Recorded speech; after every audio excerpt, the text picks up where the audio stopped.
శ్రీకాళహస్తిలో ఎప్పుడైనా ఒక విశేషం జరిగితే దేవతలందరూ వస్తారు.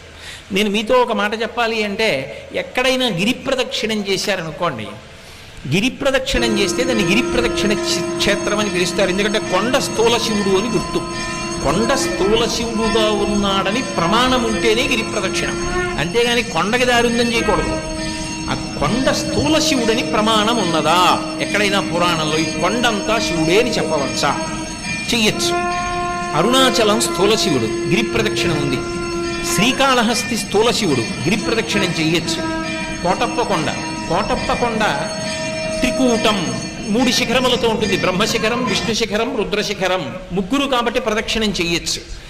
ఓ కొండ మీద ఈశ్వరుడు ఉన్నాడని ప్రదక్షిణం కొండకి చేయడానికి అన్ని వేళల శాస్త్రం అంగీకరించదు. కొన్ని చోట్లే గిరి ప్రదక్షిణాలు ఉంటాయి. అన్ని చోట్ల గిరి ప్రదక్షిణం ఎందుకు చేస్తారంటే గిరిని శివస్వరూపంగా ప్రదక్షిణం చేస్తారు.